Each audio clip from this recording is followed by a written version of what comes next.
Hi, I'm Elizabeth Vincentelli, and I write for the New York Times and the Washington Post. And I'm Peter Marks, no longer gainfully employed, but somehow still on the theater beat. I don't know. You're a Helen Hayes Award winner hobo. That's it. I'm just an award collector. Welcome to another installment of the long-running musical Marks and Vincentelli, the podcast. That would actually, maybe we should think about that, Let's think about it. Let's think about it. Okay, well, I just mentioned that, in case our listeners don't know, but you got a Helen Hayes Award, but I'm not going to continue to bring it up. So we're going to move on to the other awards, the lesser awards, the Tony Awards. And it's that time of the year. Tony nominations are out. So are the producers and publicists and nominees, and everybody's campaigning. And I hear some people are sending out swag. I don't know because I haven't gotten any. Me neither. This is not I'm not a voter, by the way. so it doesn't matter. But they should send it to everybody. So the telecast is on June 16th. And there's a lot of stuff happening. Well, the only sure thing is that Michael Paulson will contact, basically every one of the 800 voters and write an article telling us who's going to win before the envelopes are opened. And he's usually very accurate. I'm picturing Michael Paulson from the New York Times. I'm picturing him in one of those calling centers. Like he has Right. This is how I'm picturing the operation. Well, with 30 people that he hires to all make the other call. It's like a what do you call those? A troll farm kind of, Yeah. Except that, with good intentions. But the difference is that they're picking up his call. Yeah, exactly. And, I'm not a voter, but Elizabeth, I know what I would vote for Best Play. And in fact, several of its key players and creators are on the podcast today. Yep, and that play is Stereophonic, and 100% in agreement on that one. I've loved it from. I read the script months ago, and I wrote an article about it. And I went to a really early rehearsal when it was still at Playwrights Horizon, and it's now on Broadway and nominated for a record 13 Tony nominations, which Amazing. I think is the most ever for a play. And it is. Partly, this is the same number, partly is because almost everybody in the cast was nominated. So that's one thing. But then, more rare, the show landed nominations for Will Butler's original score. Right. And for Will Butler's and Justin Sprague's orchestrations. And that's, just added to the tally, but it's rare enough to be mentioned because, of course, Stereophonic is a play with music. And it takes place in a recording studio in 1977. And we're watching a kind of Fleetwood Mac-like band going through this just incredibly protracted process trying to put their new album together. And today, we have in our studio, our fantastic virtual studio, the playwright David Ajmi, the director Daniel Oken, and one of the superb cast members, Will Brill, who plays Reg, the bass player. Yes, and does it, incredibly memorably, and is one of the, I think, 5 actors nominated for in the supporting roles. The play, for those who don't know, debuted off Broadway at Playwrights Horizons last year, and moved quickly. Actually, it moved this spring to Broadway and the Golden Theater. I think it's the best play of not just this year, but many recent years.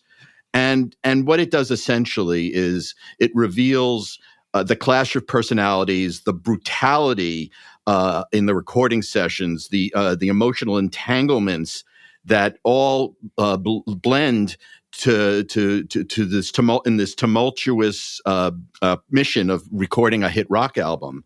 And it has actually, for a change, some great songs by Will Butler of Arcade Fire. Yeah, and this is the rare play that there's a cast album that just came out. So you Amazing. I didn't know that. Yes, there is a cast album and you can listen to it. It's streaming on all the major platforms. Oh, cool. So time is the 1970s. The issues, what we're watching on stage is very much evergreen. And the performances are just absolutely fantastic across the board, across the recording board. Totally. So today, we're bidding a joyous welcome to David, Daniel, and Will. I want to start with the fact that I'm really happy you're here, and I'm happy we're able to catch up with you, because usually we talk about shows when they open or right before they open, and then, they live their life and that's it. And with you, I'm kind of curious as to what happened in the past several months. Like, was there a lot of tweaking? Was there how did you steer the ship, so to speak? I mean, I on the occasions when I've directed a second production of the same play, or a second go at the same play, I guess it's the same production. I've always felt that even without doing anything, something changes in the interim. In what way? I think it's I don't know. I think it's well, there's a few things. I think the first time you're doing it, you're terrified. And the second time you're less terrified, because in the case of this and other shows I've done, you feel like, well, that stood up, and so the anxiety about, will this even stand up? Is this hopeless? Is this embarrassing? A lot of that a lot of that goes away, and so you get to come to it in this with an enormous. Everybody comes to it with much more confidence in the project as a whole.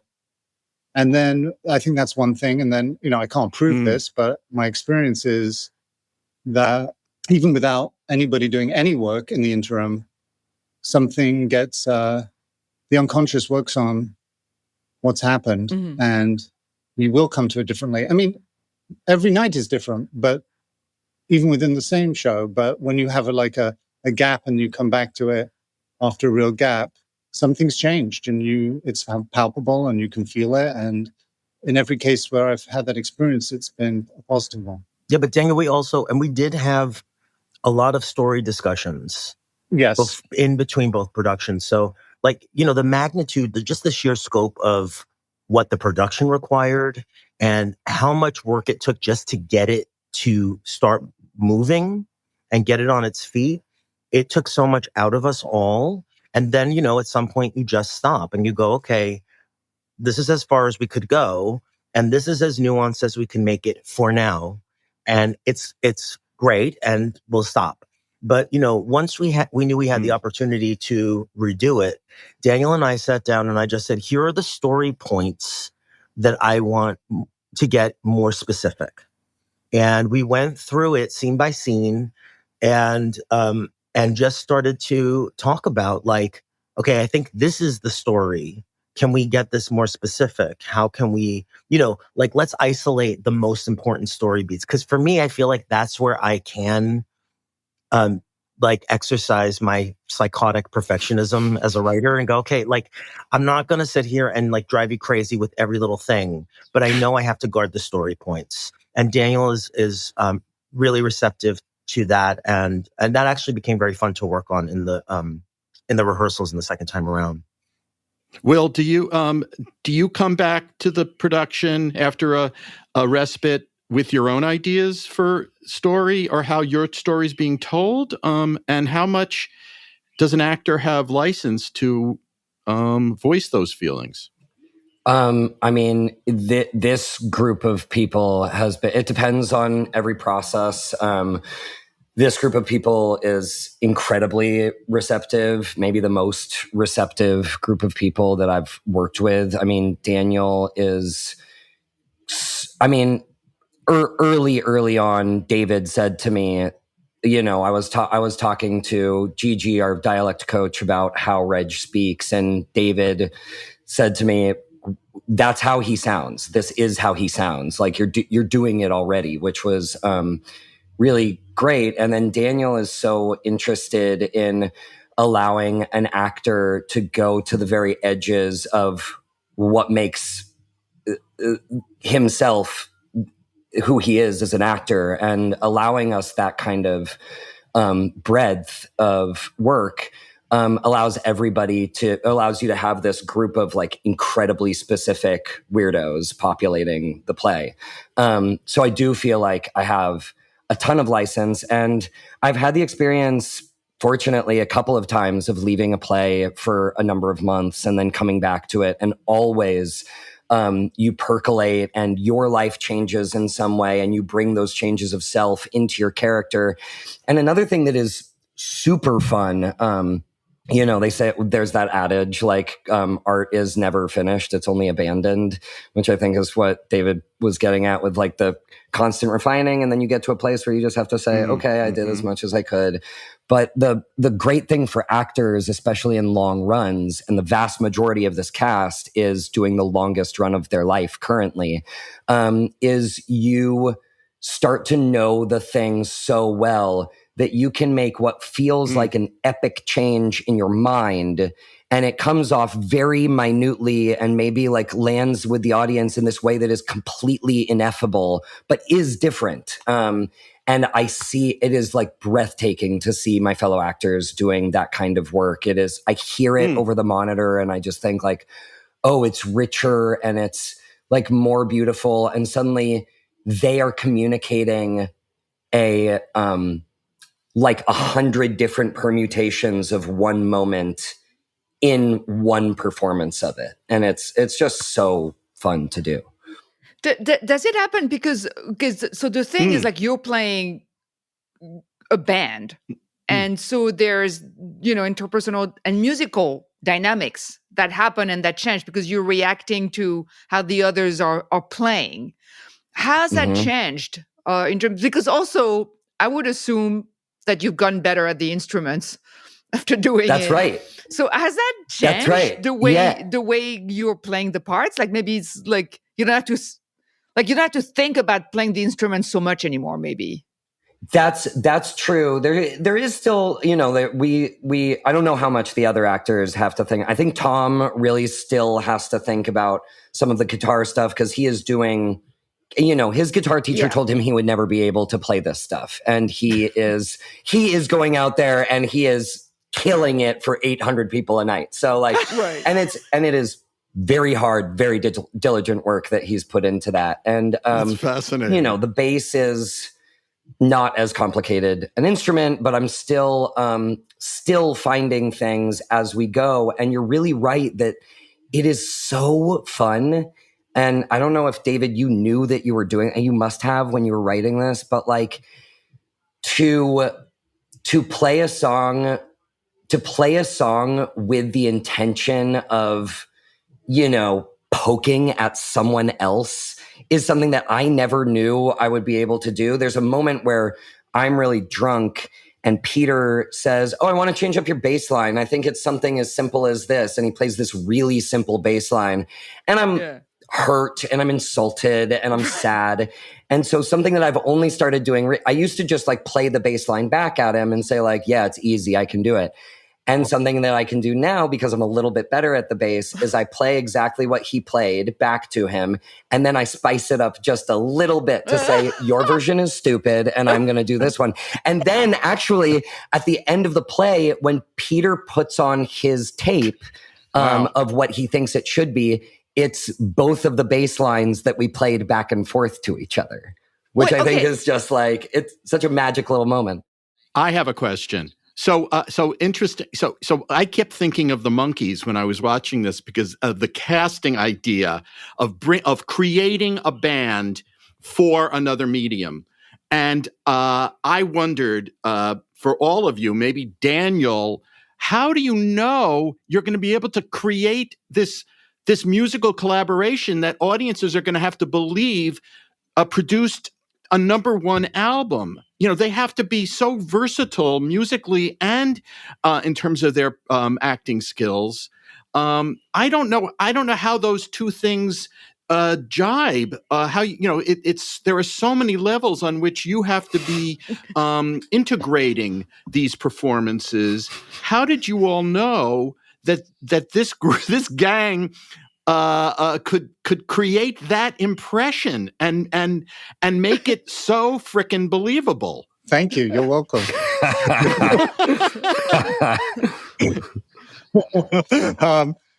Yeah, I mean, lots and lots of conversations, and in the end, you're just holding on to your collaborator's hands and jumping out of a plane together and hoping you land. I mean, there's always an element of that.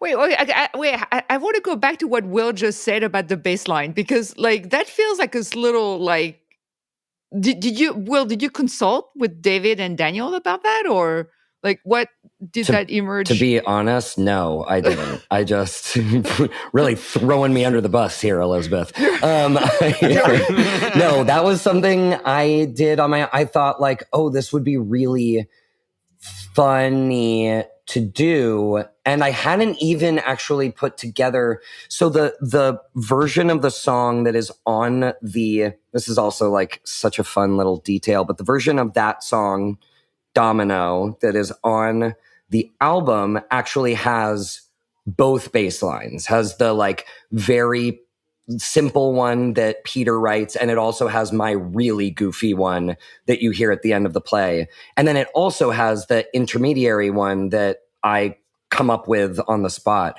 But it just gave me a moment of being able to musically throw something in the face of somebody who I'm in a fight with, which I just thought was like, it's truly the biggest discovery of this show is being able to act through music. It's something I never really thought I'd be able to do. And it also gives this great moment when I do it in the show. I now drunkenly sort of look over at Simon, the drummer, who's sitting there, and he kind of gives me a, yeah, that's good, actually, which is right. So it just the dynamics are inescapable in that tiny room. But were you looking for actors, Daniel and David, who had been in bands before? Who understood the alchemy of a recording studio? I mean, were you looking for that in people that you wanted to cast? We weren't looking for people who'd worked in a recording studio, but we approached the casting holistically. You can't, we were casting the band in the sense of like ascertaining. We had to have phenomenal actors you'd want to see in a Chekhov play. I mean, and that's a high bar. And then you're casting a band like based on their musical ability at the start of the process. Who has not so much of a journey musically in terms of how proficient they need to be, and who has a long way to go, and trying to find a balance that the musical director Justin Craig felt we had a shouting chance of achieving.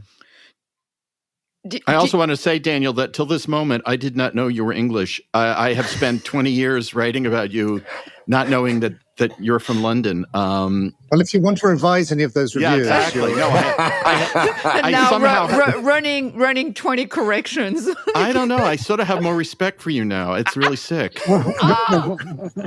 Anyway, so I'm kidding. Anyway. But David, was that in your head too? Like when you were writing this, you're creating, and Daniel rightly says Chekhov, because I think there are elements in this play that, is not about, as so many plays are these days, about some kind of social redemption that there's this moralizing dimension to so much of what we see. And this is just life happening in this play. But were you conscious of, first and foremost, of the personalities that you were exploring, but not through real musicians? I mean, was that dimension, in your head as a pure acting experience for these actors? I'm not totally sure I understand the question, but I'll answer what I think you're asking. When I wrote it, I'm very optimistic. I'm a bizarrely optimistic person. I mean, in a way. And I'm also fatalistic. But I'll just like create something very difficult. I'll create the Matterhorn and go, this is going to work. And it's insane, but I know it's going to work. And I'm going to make it really hard, but it's going to be beautiful because of the difficulties and the intricacies that the difficulties present. It's going to be beautiful in a way that no one has ever seen. And then I would go to Daniel and say, this is going to be so great, Daniel. And he would be like, is it? Like, Daniel is off the reality principle. And, I don't know. Then when we got to casting it, I did get really scared because I'm like, what have I done? Like now it's like the moment where we have to manifest this thing.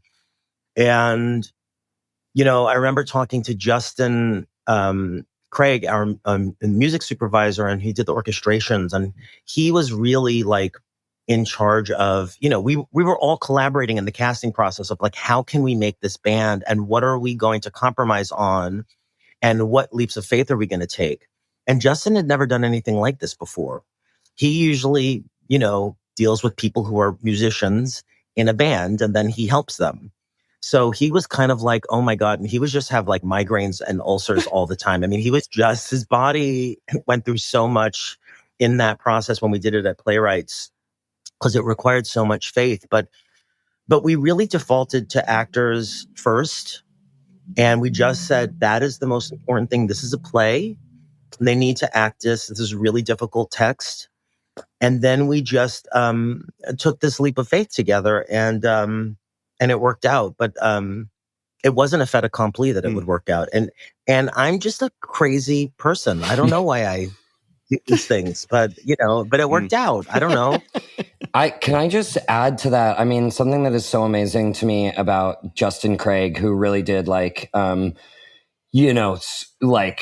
go into the fire with us and what moves me so much about him being nominated for orchestrations is that he built those orchestrations off of the abilities of actors who had like very limited experiences with instruments before and created something that sounds this good with people who are coming to it for the first time is an incredible magic trick, I think, and an incredible amount of like patience and trust and optimism. I mean, very similarly to David and Daniel. Yeah. Fascinating. I was wondering how the show has changed for all of you, or whether it has changed your relationship with music and theater, because usually people think of like, okay, you either have a play or a musical. And this is in this weird liminal space that I think American theater, I think it's a little bit more common in Europe, but I think American theater is just not very used to this. Because again, you either have a musical or a play. And this is kind of weirdly in this nether space. And well, how many plays get nominated for best score? I think it's the first time actually. So, well, maybe not, but no, I don't think it's the first time. It's definitely the first time rare. for orchestrations. Yes, for orchestrations. So one is like, what was your relationship with music and in theater before, and has it changed as you've been working on this play? Like, are you thinking about the issue of sound and music as information delivery in a way, and emotion delivery differently in this play? Well, this play presented its own set of challenges, and it came with parameters that revealed themselves to me as I was working on it. And so I just respond to the material as it's unfolding. Like this whole thing where everyone's so like, the way people talk about the way music is used in this play, I wasn't trying to do anything innovative. I was just thinking, well, this is how the recording process would go. So I want to have verisimilitude because that's the kind of world I'm building. So I'm just going to respect that. And then I'm going to see if it will hold dramatically or if it will break. And that was my big issue. And it was an experiment. I don't know how much I can do of this and still sustain a dramatic container for what I'm making. So, but it wasn't like, and then it's like a crossword puzzle. Then once I know, okay, this could be a conceit and this stop and start thing with the music and watching people do take after take of a bit of music or an overdub, that started to open up other possibilities. And then the shape of the play started to be informed. But I don't think like I'm going to change, who I am. It's not going to change me forever as a writer. It just like changed me for this project. And, I am working on something else with music, with Will. which Butler. we're just like looking at it. I don't know how we're going to do it, but and I love musicals, but I don't love all musicals. So it's sort of like, thank God, that would be wrong. We've talked about it. I like things that are electrifying in the theater, and I want to see how I can bring that electricity. And music, music is a very expeditious way of thrilling people because everybody likes music. To me, all my plays are kind of musicals because the language is a form of music. I just think of that all plays function as music for me, which is different from cinema and other art forms. Like, I just think that plays are really music. The sensibility and the way they work on the audience is, for me, approaching like the state of music always. So anyway, that's what I think. I wanted to ask Will, Will, I think I was deeply moved by your performance as Reg on Broadway. I was very taken with it at Playwrights. It was, there are nuances to the character that you've added that feel, that went beyond what could be a very, not, I don't want to say cliched, but a kind of stock rock character, the one who's got the addiction issues, who shows up drunk and, and is disruptive in that way. And I felt something had changed in Reg this time. There was something purer about the character and how you approached it. And it didn't feel as much about the addiction this time. It felt more about who this man was and the devastation of the ending of his relationships. I don't want to get into too much detail for people who haven't seen it, but I wondered, I don't know if that's something that an actor can actually process, or if it just happens. It's something that we've talked about in a number of permutations. That conversation has been an ongoing one with David and Daniel and my therapist. And I would say that, very early on, when David and I talked about Reg, we talked about him as a baby. He is very pure. He's a very his relationship to drugs and alcohol it lives in the world of addiction, but it is also about it is a chase that sort of lives outside of that also, and it does have a lot to do with the tumultuousness and the stopping and starting of the great love of his life.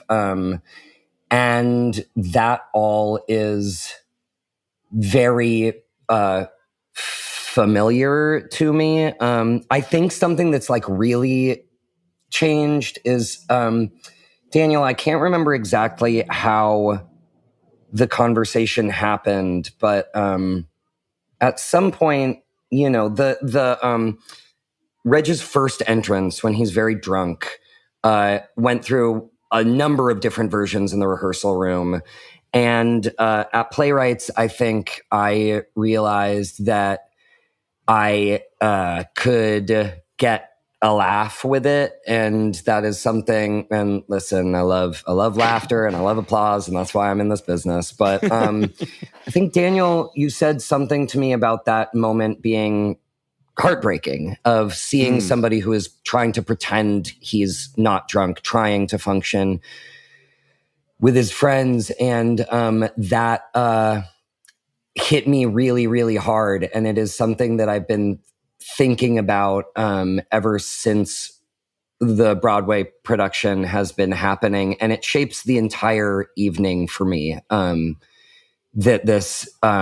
that he is trying so hard. And at the, not to give too much away, but like toward the end of the play, I think there's sort of a misinterpretation that a lot of people have about, I'm sorry, this is really emotional for me, but we get to the end of the play, and I think people tend to think that Reg has really solved something for himself. And I think it's a bit of a trick, because he is saying something that's extremely beautiful and I find to be very true, something that he wants to believe very, very badly. But he is living in a crater of destruction of his own making, and he will stay in that crater for the rest of his life. And I think that is something that he understands at the end of the play, and it's something that I really understand too, and maybe didn't understand as fully until this re-upping of the production, and I feel really fortunate to have found it. I can, Daniel, I imagine you having had heart-to-hearts with each actor, like, you know, I can just imagine the intensity of the conversations that you had separately with this cast, if I'm not over-interpreting how a director works, but it feels that rich in terms of how each of these people live in this space. You know, from Charlie on up, you know, it's, you know, it just feels like you had, you must have gone through this with each of them, no? Yeah, I mean, I guess two things come up for me when you say that. Yes, you're right. I do tend to speak to actors privately. I don't. If two people are in a scene, I don't. It's not a group It's not a group conversation for me. If you want to play tennis, you want each person not to know how the ball is going to come across. That's not their job. Because then an actor starts taking the danger is the actor starts taking responsibility for how the scene is supposed to go, instead of what they need from the other person. So I do talk to people separately, but then also I don't talk that much. I mean, I only know that because actors tell me and playwrights tell me. I haven't been in so many other people's rooms that I have that, but I've been told that so often that I'm aware that it's something that is that comes up for people who work with me. That I guess I feel like it's at least as important when you say something as what you say. Do you feel this is, I'm circling back to Will there. Do you think okay, so you have not been in a band and you're playing a musician in a band. Do you think there are any parallels with being an actor in an ensemble? Because last year, for instance, you did this Uncle Vanya, you were playing Astrov in a very, very intimate production where we were like, the actors were pretty much sitting in the audience's lap. Like if I had, extended my arm, I could have touched any of you. That's how close we were. Yeah. And how close is, like, did doing that like inform your performance as a band member? Because you're so close in that and you have to work together so intimately that, I mean, that looks completely terrifying to me. But not to mention the audience. I mean, that is something else. Yeah. No, absolutely. I mean, talk about like taking on the hubris of anyone sort of like taking on Uncle Vanya. It's such a hard play. It's such a beautiful play, but it is, I think we all got together in a loft and we were like, okay, we're going to do this sort of just for us in private and nobody's going to know about it. And honestly, when the announcement got made and all the tickets basically sold in a day, Marin Ireland and I were like, is there any way that we can buy the rest of the tickets so that nobody else can come see this? Like this was supposed to be for us, And then, we were, we were all changing clothes in, a room that was probably a little bit smaller than the live room on stage. Like, so me and Annie McDonough and Virginia Wing, were all like taking our clothes off next to each other. Like me and Bill Irwin, like getting dressed in a corner together. And it was really, it really built camaraderie in a very serious way. And then also, not for nothing, at the last 2 weeks of performances of that, we were starting rehearsals for for Stereophonic, and I was meeting all of these people that I had never worked with before. And those 2 weeks, we started every day with 4 hours of band rehearsal. So I'd get home at midnight from Vanya. I'd get to Playwrights at 10 a.m. I would pick up a bass. I would sound like an idiot on it. Like I was like by far the worst person at his instrument, like so far and away. And I was feeling like the loss of the Vanyans, like feeling that really special process going away, and also building this new thing that I think I'm one of the few actors who from day one was like, this thing's going to be great. Like I have no worries about this show. It's going to go up and it's going to be beautiful. And like, so I did not have somehow like I was like, Justin will play off stage for me. Like it'll be fine. I just was confident that it would work. But yeah, absolutely. It felt really, really similar. You know, it's funny because when you love a play and you write about it and you declare yourself publicly, there's an ownership that happens. It's completely unearned in the sense that you guys did all the work. I saw it. We see it on one night, and then we write this review and or whatever we do. And so when I saw it on Broadway again, I felt very worried and possessive about the audience's reaction. I was going to take it personally. It's the exact same thing when you love a band and you see them at a club, and then the band starts playing Madison Square Garden, and you're like, who are those losers? Right. Yeah. I'm the only one who understands this. And, you know, when I saw it at the Golden, the audience was so quiet. They were listening for 3 hours. I mean, they were getting it. And the lines they were laughing at were both the ironic turns in the story, some of the just observational remarks would get a reaction. They were really paying attention. It was so rewarding as someone who said, people, you got to see this, to have that feeling. And it really took hold in that room. So I wondered, David, you've been doing this for a while. You've talked about when you won the Drama Critics Circle Award recently. You talked about how you sort of were walking away from playwriting and came back to it. You've written plays before. I dare say the magnitude of the reception to this piece is different than anything you have experienced before. And maybe, Daniel, you too. And I wondered, you know, to coin a phrase, you know, how does it feel? You know, what is it like for you guys to, to live in this kind of to know something has been embraced, regardless of the outcome eventually, how long it runs or whatever those, you know, commercial problems or issues arise. How does this emotionally strike you, both or all three? I think Daniel, I think we're starting to calm down a little bit. I think, you know, once the Tony announcement came out, Daniel and Will and I would just keep seeing each other every day at some ceremony. And like, we would just all be totally confounded. And it's as much as you just want to be a grounded, normal person and just be like, whatever, you can't fully be like that because there's so much coming at you. There's so much stimulation. And you go into a state of like hyper arousal. And so you're just and so there's like lots of filaments to the response. And one is like, they love me. You know, it's like the Sally Field response. He loves me. And then the other response is like, no, I don't need you to love me. I'm an artist and I have to be combative and I have to, you know, have my own point of view. And I can't want this love too much. Right? Like I can't rely on it. I can't want it. I have to have fidelity to my imaginative worlds that I'm going to make, not you. And you might not like some of it, and that's okay, even though you love me.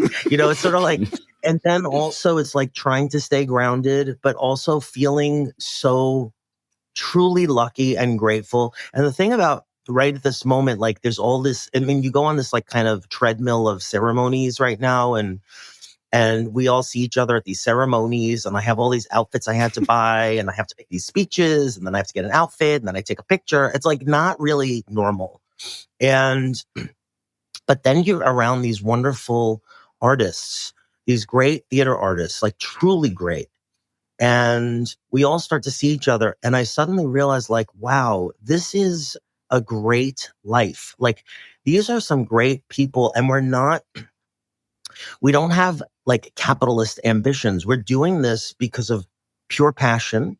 And that's what we all have in common. And that's what the theater actually, it can take a lot out of you, but when it gives back a lot. And I just get very, very moved by, this camaraderie that I'm feeling with these other artists right now. So that is the thing. And that mirrors the camaraderie that I have felt with my collaborators on this production, which has been so special. And the ethos with which we made this was so gorgeous and so much, who I am, kind of. It's reflected in the ethos of the collaboration. And I don't know, that more than everything, more than the accolades, that's the thing that I feel like so moved by right now. Daniel, I'm just curious, does it like give you the feeling like, let's do this again? Let's get this, let's do something just like this or something else that's kind of like this again? I mean, I feel like there's almost nothing, there's nothing replicable or necessarily even advisable about how this was built.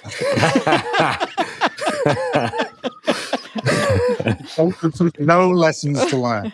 It's so sweet, generous. Except it is really powerful to get to make something this singular and to get to make it on our own terms.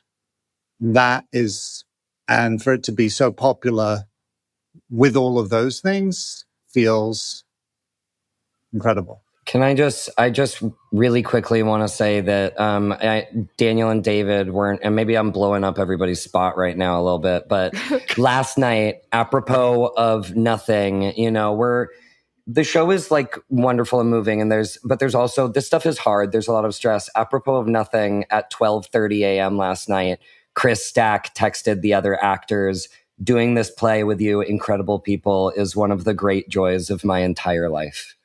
It's just so like great. It's really a gift. It's really so. For me, I have to say, but seeing you do that song, was it on Fallon? Was it on? Mm-hmm. That was so surreal because, well, number one, usually when there's theater on a TV show, it's usually a musical, and you did do a musical number. But I love the fact that you had the framing device of the recording booth on stage. On Fallon, which I thought was so great because if you're watching it and you don't really know much about the show, you just happen to watch Fallon, you're like, what the, what? It's just so perplexing and so great at the same time. What was that like to be there? Like just watching it was so surreal to me. Because I remember, David, I interviewed you when your memoir came out, like, a few years ago. And I was thinking, if you had told me then that 4 or 5 years later, I would watch an excerpt from one of your plays on Jimmy Fallon, that would have been just... That's so cool. No, it's crazy. What a moment. It's crazy. But like Will also, because like, what was it like to do that? I mean, it's a song you've done on stage, I know, but like, it's just... Yeah, when you get on TV, the nerves like kick in, and all of a sudden you are fully on drugs that your body has made, and you can't control them. And so we played the song, and no lie, it was bad. We did a bad job, and we were and Tom, like at the beginning of the song, Tom had just gone like this, had been like, we have to start again. And then we didn't, and we kept going. And I was like, oh my God, this is the most embarrassing thing I've ever done. And then right at the end, Tom was like, we have to do it again. And the TV people were like, yeah, of course, whatever you want. We'll do it as many times as you want. And that was like so special. And so immediately we just did it again. And it was great the second time around. So yeah, it was really wild. I just found a photo of, me and David and Lucas Nath and 5 other acters from 2015, David. Thank you. Yeah. From the very, very first workshop where the cast and David and Lucas had all gone out to lunch together, and I was friends with Gail Rankin, who was in that workshop. So I was like, "Oh, come along." Wait. And, Gail Rankin was in an early workshop of Stereophonic? She was on the very first workshop. Wow. Yeah. When there were like 7 pages to the play. Yeah. There were no characters. There were no engineers. I was just exploring the band.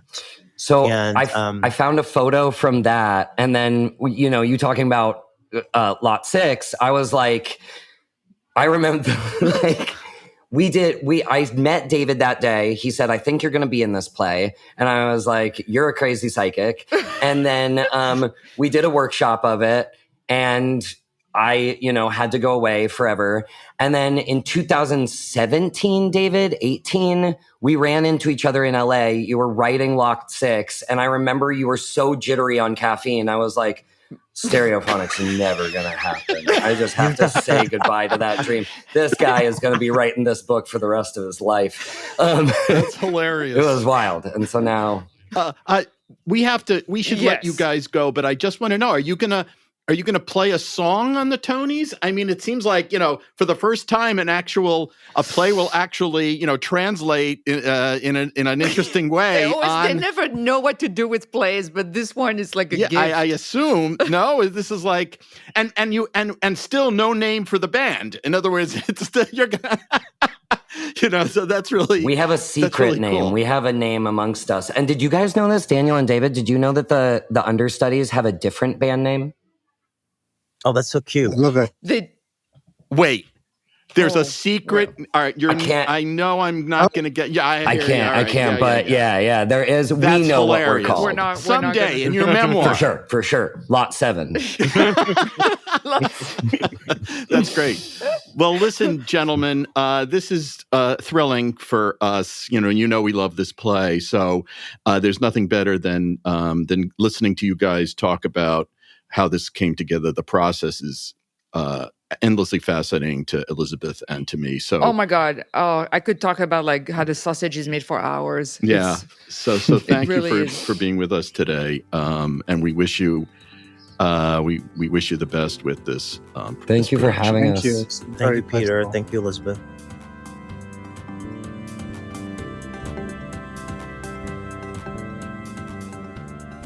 Well, Elizabeth, that was invigorating, and I think it's fair in this case for us to urge our audience to see this one if they already haven't.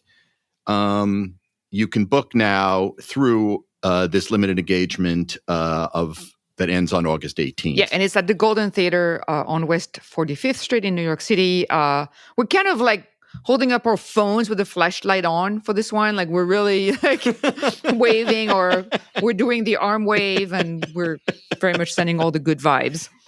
So thanks for being with us once again.